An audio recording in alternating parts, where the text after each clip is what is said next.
श्री विशंबर प्रसाद जी। माननीय उप सभापति महोदय, स्टार्ट हो गया सर, चालू डिस्कशन इज ऑन। नहीं, ये भी जारी हो गया है बाद में। उप सभापति महोदय, माननीय श्री डी राजा द्वारा जो संकल्प सदन के सामने लाया गया है, उसी को संबद्ध करते हुए मैं कहना चाहता हूं कि जो इन्होंने बातें रखी है कि मृत्यु के बदले मृत्यु शुरू हो गया, अलग ही सब्जेक्ट है ना। लेना एक अमानवीय अपराध है। इससे आगे अपराध में कोई कमी नहीं आई है। और इन्होंने जो लास्ट में कहा है कि अपने मत पर पुनः विचार करें और ऐसे विभिन्न कानूनों जिसमें मृत्युदंड का उपबंध है में आवश्यक संशोधन करें ताकि देश में मृत्युदंड को समाप्त किया जा सके। तो महोदय, इसमें हम बताना चाहते हैं, क्योंकि देश को आजाद हुए 70 साल हो गए, आज भी जो गांव में लोग रहते हैं, हमारे देश की मूल समस्या है गरीबी। आज लोगों के पास मकान नहीं है, लोगों के पास तन ढकने के लिए कपड़ा नहीं है। बहुत से ऐसे अपराध हो जाते हैं। जो लोग अमीर लोग हैं, बड़े लोग हैं, जो पेशेवर अपराधी हैं, गरीबी का फायदा लेकर के बाप के सामने बेटी का बलात्कार कर देते हैं।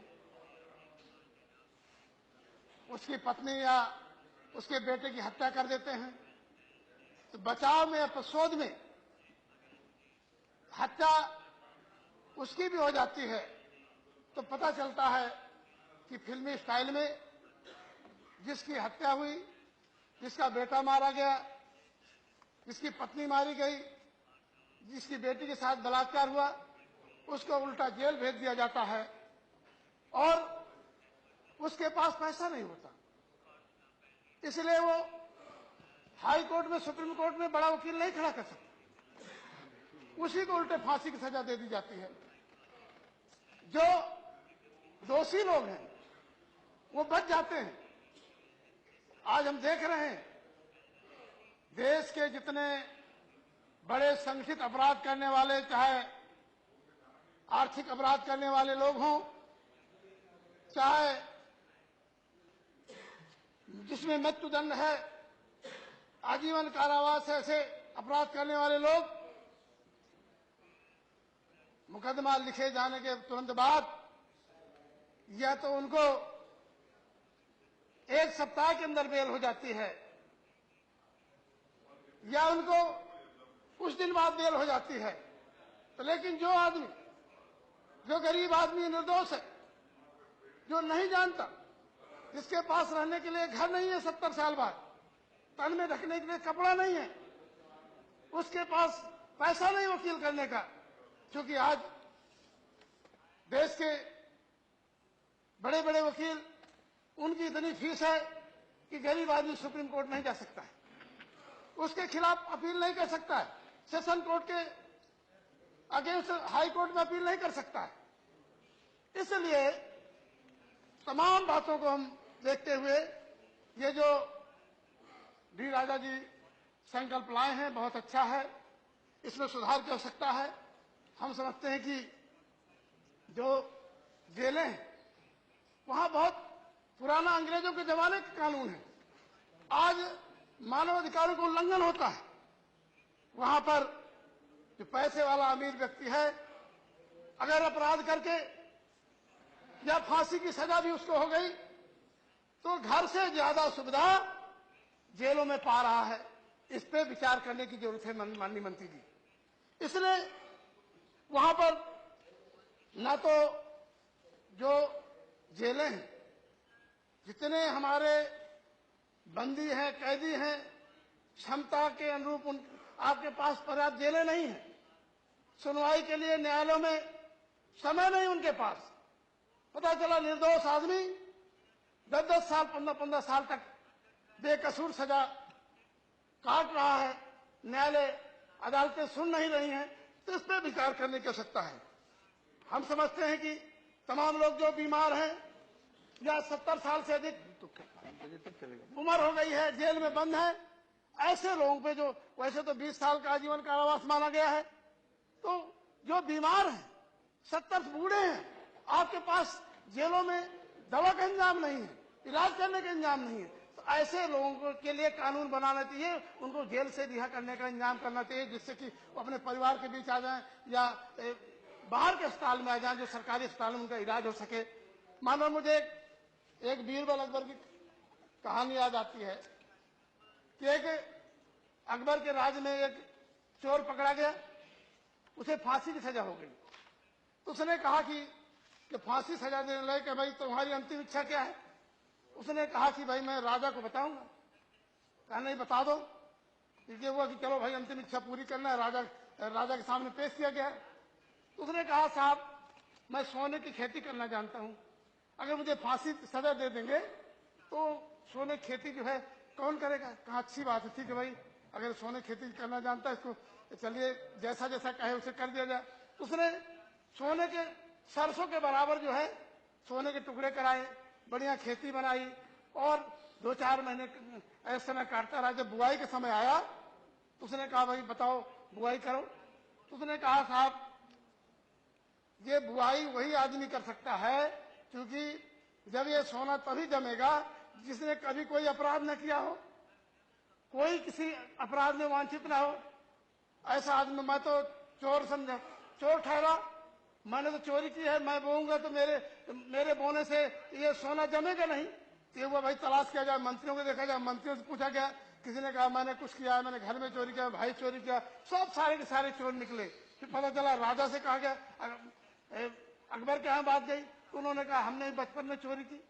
तो उसने कहा सब पूरे जो आपके मंत्रिमंडल में आपके पूरे राज में चोर है, तो मुझे छोटे चोर को क्यों फांसी दी जा रही है? मैं ही गुनाहगार क्यों? तो फिर उनको कहा बहुत होशियार आदमी है, इसको राज दरबार में रखा जाए और इसको फांसी की सजा माफ की जाए। तो बहुत से ऐसे लोग हैं जिनको फांसी की सजा बेकसूर दे दी जाती है, तो उनको बचाने के लिए भी आवश्यकता है। इसलिए राजा जी जो ये संकल्प लाए हैं बहुत अच्छा है। तो हम ये कहना चाहते हैं हमारे देश की आजादी में हम देखते हैं कि तमाम लोगों ने कुर्बानियां दी हैं। भगत सिंह, चंद्रशेखर आजाद, तमाम लोगों को फांसी दी गई जिन्होंने इनके अंदर जज्बा था कि देश आजाद होना चाहिए। तो आज उस तरह की याद दिलाने वाला फांसी की जब सजा होती है तो याद करते हैं लोग कि हमारे अंग्रेजों के जमाने के कानून को हम लोग लागू कर रहे हैं। पोर्ट ब्लेयर में सेलर जेल है, वहां पर जब फांसी होती थी तो 50 किलोमीटर 100 किलोमीटर के लोगों के रूह कांप जाती थी, रोज फांसी हुआ करती थी। जो देश की आजादी के लिए लड़ते थे उनको काला पानी व फांसी। तो इस तरह से जो देश की आजादी में हम बताना चाहते हैं कि हमारे निषाद समाज का भी देश की आजादी में बहुत बड़ा हाथ रहा है। जुब्बा साहिनी जी मुजफ्फरपुर के, जिन्होंने थाना जला दिया, अपनी टुकड़ी लेकर के देश की आजादी के लिए तमाम लड़ाई लड़ी। हमारे फतेहपुर में बिंदकी में 52 निमली है, जहां 52 लोगों को फांसी कर दी गई थी। कानपुर में शक्ति चौराहा स्थान है। ऐसे पूरे देश में आजादी के बापूजी के साथ, चंद्रशेखर के साथ, भगत सिंह जी के साथ नौजवानों ने, पूरे देश के लोगों ने जब साथ देने का काम किया था। अब वही पुराना कानून हम लोग अगर रखते हैं तो उचित नहीं है। हम चाहते हैं कि इसमें कानून में संशोधन होना चाहिए। जिस तरह से बड़े अपराधी लोग आज हम देख रहे हैं, चर्चा होती है, सरकारें लोग बना लेते हैं और आर्थिक अपराध करने वाले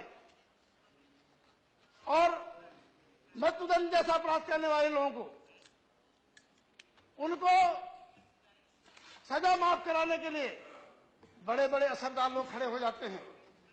ढूंढा जाता है कि जिस जज के यहां केस लगा है ऐसे वकील खड़ा किया जाए जिसका इनसे संबंध हो कोई जज का भतीजा ढूंढ लिया जाता है, कोई बहुत असरदार पूरे देश में नामी गिरामी वकील ढूंढ लिया जाता है, तो बड़े लोग तो छूट जाते हैं, तो लेकिन जो गरीब आदमी निर्दोष जिसने अपराध भी, हम तो तमाम ऐसे केस देखे कि FIR हो गई, वो जेल चला गया, सजा भुगत ली, बाद में वो आदमी जिंदा निकल आया, तो अब 7 साल की सजा किसको देंगे? 7 साल किसी ने सजा काट ली और वो आदमी बाद में जिंदा 7 साल बाद जिंदा निकल आया, जिसके मर्डर में उसको जेल भेज दिया गया। ऐसे भी दृष्टांत हैं। तो हम निवेदन करना चाहेंगे माननीय सभापति जी, माननीय गृह मंत्री जी से कि जो डी राजा जी ये संकल्प लाए हैं, इसमें विचार की आवश्यकता है, और खास तौर पर वीकर सेक्शन के लोग, जो गरीब लोग हैं, जो बोलना नहीं जानते, पढ़ना लिखना नहीं जानते, जिनके पास मकान नहीं है, रहने की व्यवस्था नहीं है, उनके लिए सरकारी आपका वकील भी साथ नहीं देता। अगर पैसा दे देता अपराधी तो उसको उल्टे सजा, वहां खड़े होकर बोलता भी नहीं है सरकारी वकील। जो मुक्किल की तरफ से खड़ा होना चाहिए, वादी की तरफ से खड़ा होना चाहिए, वहां बोलते भी नहीं, उसके लिए कोई पैरवी भी नहीं करते हैं।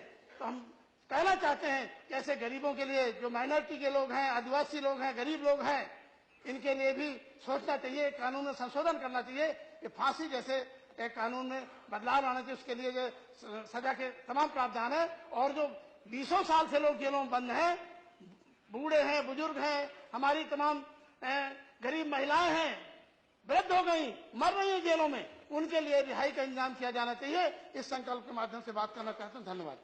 धन्यवाद। Shri Navneet Krishna, Shri Sukhendra Shekhar Rai. Thank you sir.